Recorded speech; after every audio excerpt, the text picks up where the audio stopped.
राम ने जिस तरह से धारणाओं को परिवर्तित किया, अब आप प्रारंभ में ही पाएंगे। जैसे क्षत्रिय जो है, जो युधिष्ठिर की धारणा, जो भीष्म की धारणा, भीष्म का युद्ध परशुराम जी से इसलिए हुआ कि भीष्म परशुराम जी के शिष्य थे, लेकिन जब परशुराम जी ने युद्ध की चुनौती दी तो उन्होंने कहा कि मैं तो क्षत्रिय हूं, और कोई युद्ध की चुनौती देता है तो चाहे गुरु ही क्यों न हो, मैं उस चुनौती को स्वीकार नहीं करूंगा।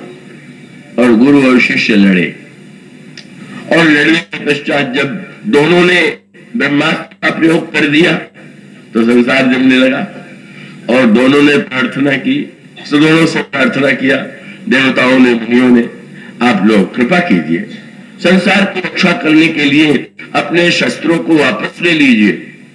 उस समय भी भीष्म ने यही कहा कि शस्त्र भी पहले परशुराम जी को वापस लेना होगा, मैं पहले नहीं लूंगा। वापस क्यों? बोले तो ब्राह्मण है, वो वापस ले ले तो इनके लिए धर्म के विरुद्ध नहीं है, पर मैं क्षत्रिय हो करके और पहले हार मान लूं ये तो धर्म के विरुद्ध। भीष्म जैसा महापुरुष ये कहता है। उस युग का यही उस युग की मान्यता यही थी, और वही राम श्री राम के सामने परशुराम से भगवान राम कहते तुम लड़ो। धर्म की दृष्टि से श्री राम का जन्म भी तो वर्ण की दृष्टि से क्षत्रिय जाति में हुआ है। परशुराम जी को चुनौती दे रहे हैं, परशुराम जी उन्हें जीत भी नहीं सकते, पर भगवान श्री राम ने वो जो उत्तर दिया वो तो उस समय की मान्यता से सर्वथा भिन्न था, अलग था। कब भगवान श्री राम से जब परशुराम जी ने कहा कर परितो समोर संग्रामा तो नाही पिछाड़ू कहाऊ बरामा। युद्ध शास्त्र ने कहा युद्ध क्षत्रिय का धर्म है, वहीं से उस धर्म की व्याख्या पर विचार की। युद्ध की कोई चुनौती देता है तो लड़ना क्षत्रिय के धर्म के अनुकूल है।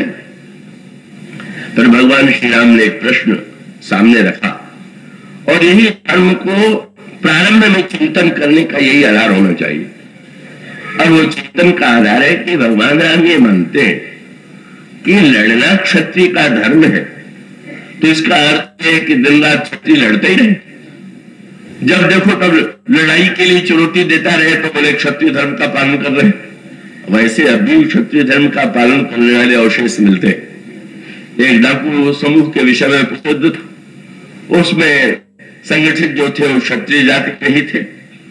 कहीं उन्होंने किसी घर पर आक्रमण किया तो बेचारे घर के स्वामी ने कहा आप लोग सब ले जाइए पर हम लोगों को छोड़ दीजिए।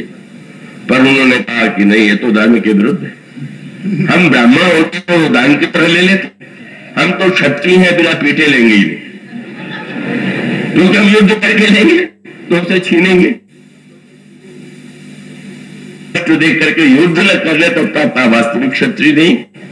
परशुराम जी कहते हैं अगर भगवान राम उस धर्म को मानते हैं तो भगवान का अभिप्राय है लड़ना का क्षत्रिय का धर्म है, पर लड़ने का कोई उद्देश्य है कि लड़ना ही धर्म है। बस यही मूल प्रश्न है जो आगे चलते थे शिवरत ने उठाया। क्षत्रिय का लड़ना धर्म तब है जब कोई अन्याय हो रहा हो, कोई अत्याचार हो रहा हो, उस समय क्षत्रिय का कर्तव्य है कि वो युद्ध करे, और वो इस युद्ध से भागता है तो वो व्यक्तिगत धर्म के विरुद्ध आचरण करता है। और भगवान श्री राम का उत्तर आप देखें, भगवान राम ने धर्म का वही वाक्य दोहरा दिया। परशुराम जी कहते तुम क्षत्रिय हो और मैं घोषित करता हूं कि मैं क्षत्रिय जाति का विरोधी, बाल ब्रह्मचारी अति को ही विश्व विदित क्षत्रिय कुलद्रोही। और भगवान राम ने कैसे भरत जी धर्मशास्त्र की पंक्तियों का उद्धरण स्वीकार कर लेते, वही आपको भरत जी की शैली में मिलेगा, वही श्री राम की शैली में। भगवान राम का महाराजा बिल्कुल ठीक कहते, क्षत्रिय तनुधरी समझ सकाना कुल कलंक ही पामर जाना। क्षत्रिय होकर के भी जो युद्ध से भागता है वो तो कुल का कलंक है और वो महान पापी है। तो वही पंक्ति जो धर्मशास्त्र की थी वही श्री राम ने जो का तोड़ दोहरा दी। तो फिर क्या दे रहे, उठाओ शस्त्र और लड़ो। भगवान श्री राम ने कहा कि महाराज लड़ना जब होगा, लेकिन मैं आपसे ही कहूंगा, परशुराम जी ने भी कहा था कि तुम लड़ने से डरते हो तो तुम अपना नाम राम छोड़ दो और कोई नाम रख लो। भगवान श्री राम ने तुरंत कहा, महाराज युद्ध तो किसी उद्देश्य से हो लड़ा जाता है और जिससे हम लड़ रहे हैं वो है कौन, उस पर भी भगवान राम ने कहा, महाराज हम वही सरबरी कसना था, कहूं न कहा चरण कमा था। आप ब्राह्मण, कितना अर्थ बदल गया। भगवान कहते हैं आप ब्राह्मण हैं और ब्राह्मण को वंदनीय होता ही है, क्षत्रिय का यह कर्तव्य है और इसीलिए मैं तो निरंतर आपके चरणों में प्रणाम करता हूं। और क्षत्रिय भगवान राम कहते हैं हम ही तुम्हें सरबरी कसना, वही श्री राम जब खरदूषण ने भगवान राम के पास संधि का प्रस्ताव भेजा और ये कह करके मंत्री को भेजा कि भाई ये राजकुमार तो इतना सुंदर है कि आज ऐसा सुंदर कोई रूपवान व्यक्ति हमने देखा नहीं। श्री राम का सौंदर्य इतना तो नहीं था। खरदूषण ये कहते हैं हम बड़ी जन्म सुनौ सब भाई, देखी नहीं अस सुंदर पाई और यद्यपि भगिनी कीन रूपा बद लायक नहीं पुरुष अनु। भले ही इन्होंने बहन का विरूपीकरण कर दिया है पर बर की योग्य नहीं, पर शर्त पे जाकर के उनसे कहो देह तत् निज नारी भाई और जीवत भवन जाए दो भाई। वो जो पत्नी को उन्होंने छिपा दिया है उसे यहाँ हमें दे दे और वो जीवित लौट जाए। भगवान श्री राम से जाकर के जब मंत्री ने वाक्य कहे तो भगवान राम ने क्या कहा, भगवान राम का वो स्वर, भगवान राम कहते हैं रणचरी करिए कपट चतुराई। तुम युद्ध करने के लिए आ गए और तुम यहाँ के एक वाक्य रचना करने लगे, मेरे सुंदरता की प्रशंसा करने लगे। और भगवान राम उनकी परिभाषा बिल्कुल बदली। भगवान कहते हैं रणचरी करिए कपट चतुराई, और तुम ये दिखाना चाहते हो कि हम इतने दयालु हैं कि मुझे छोड़ने के लिए प्रस्तुत है, तो मैं मानता हूं कि तुम दयालु, तब क्या हो सत्य भगवान राम रणचरी करिए कपट चतुराई, अरे रिपु पर कृपा परम कदराई। जो शत्रु पर कृपा की बात करता है वो कायर है। पर ये बात तो आप सर्वत्र नहीं लीजिएगा, श्री राम तो जब देखिए तो कृपा में ही दिखाई दे, पर कहते ही और कह देते हैं कि अरे हम तो क्षत्रिय है और हम तो शिकार खेलने के लिए बन गया है इसलिए।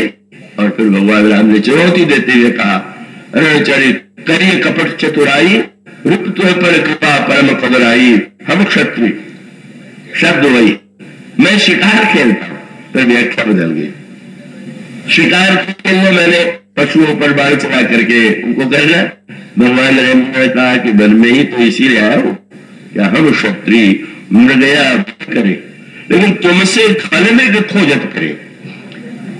हम तो तुम जैसे जो दुष्ट मृग है उनका वध करने वाले क्षत्रिय। तो श्री राम का अभिप्राय यह है क्षत्रिय का धर्म युद्ध है दुष्टता को मिटाने के लिए, और वहां श्री राम किसी प्रकार से समझौता करने के लिए प्रस्तुत नहीं। पर जब उनके सामने परशुराम होते तो परशुराम जी चाहे जितने क्रोध में हो, चाहे उस राम के लिए जो भी कुछ कहे, पर भगवान श्री राम मानते हैं एक विश्ववरेण्य महापुरुष आवेश है, इस समय कुछ कह रहे हैं तो क्या इस तरह से उचित है कि इन्हें शस्त्र की चुनौती में स्वीकार कर लूं। और भगवान राम का धर्म ये कहता है कि महाराज युद्ध करने से क्या होगा, उनका एक देगा और एक हारेगा। तो प्रभु ने कहा सब प्रकार हम तुम सनहारे, क्षमन भूखा अपराध हमारे। हम आपसे अपनी हार स्वीकार कर दे और ब्रह्म देवता मेरे अपराध को आप क्षमा करें। और नाम तो राम मात्र लघु नाम हमारा, परशु सहित बड़े नाम तुम्हारे। प्रश्न ये है इसमें क्षत्रिय धर्म का पालन कर रहे हैं कि श्री राम क्षत्रिय धर्म का पालन कर रहे हैं। लग तो नहीं रहा कि महान क्षत्रिय, पर वस्तुतः भगवान राम का ही कौन सा धर्म होगा कि कोई गुरु जो है इधर खड़ा हो और चेला कहने लगे कि हम तो इस वर्ण के हैं इसलिए हम आपसे भी लड़ेंगे। और परिणाम कितना सुंदर हुआ, परशुराम जी आश्चर्य से देखने लगे। भगवान राम ने कहा कालो डरे ही न रहो वंशी, काल से भी भय नहीं लगता। हाँ, परशुराम जी ने आश्चर्य से पूछा मैं नहीं समझ पाया कि मैं तुम्हें डरपोक मानूं कि निडर मानूं। तुम जब इस तरह से झुकते हो, लड़ने को तैयार नहीं हो, तो शायद लोग कहेंगे कि ये तो कायल। और दूसरी ओर का जब तुम बिल्कुल निर्भय दिखाई देता है कि कहीं भय का लेश नहीं है, तो ये तो बताओ कि तुम निर्भय हो कि भयभीत? तुम्हारा धर्म क्या है? और तो भगवान राम ने धर्म को नई व्याख्या दी। अभयम सत्य संशुद्धि, गीता में कहा गया अभय जो है वो धर्म का मान लक्षण है, पर भगवान राम उसमें एक संशोधन कर देते हैं। अभय तो लक्षण है धर्म का, पर प्रभु ने यही कहा महाराज मैं आपसे डरता हूं। और शब्द कितना सुंदर, बोले विप्र वंश की अस प्रभुताई, अभय जो तुम्हें डराए। महाराज मैं अभय इसलिए हूं कि आप ब्राह्मणों का आशीर्वाद हमें प्राप्त है। ऐसा वाक्य युद्ध हुआ कि नहीं, भीष्म का युद्ध इतना बुरा सिद्ध हुआ कि उसी दिन परशुराम जी ने अवस्था वापस ले लिया, पर प्रतिज्ञा कर लिया कि आज से हम किसी क्षत्रिय को शस्त्र विद्या की शिक्षा ही नहीं देंगे। जब सीख करके हमारे ऊपर ही उसका प्रयोग करेंगे, यह प्रतिक्रिया उत्पन्न करने वाला भीष्म का ढंग। और दूसरी ओर भगवान श्री राम जब यह शब्द कह देते हैं और उसके बाद जब परशुराम वहां से विदा होते हैं, तो कौन जीता कौन हारा भगवान तो घोषित कर देते हैं, हम सब प्रकार हम तुमसे हारे। तो वह परशुराम जिन्होंने 21 बार सारे क्षत्रिय जाति का संहार कर दिया हो, उस सभा में जहां पर सारे संसार के राजा एकत्र हो, एक क्षत्रिय किशोर की जिन शब्दों में स्तुति किया, मेरा संकोच के जय रघुवंश बनज बन भानु, जय रघुवंश बनज बन भानु, गहन दंड कुल गहन किसानु। और एक सुंदर सूत्र का राम तुम सच्चे क्षत्रिय, तुम सचमुच युद्ध करते। और उत्तर दिया कि तुमने तो अभी युद्ध किया। और युद्ध क्या था? बोले जय मत मोह को ब्रह्महारी, तुम तो मद के विरुद्ध, मोह के विरुद्ध, भ्रम के विरुद्ध लड़ते हो। तुमने मुझसे नहीं लड़ा, पर मेरे भ्रम को तो मार ही दिया। तुमने ऐसा अपने चरित्र का परिचय दिया कि मेरा भ्रम तो टूट गया।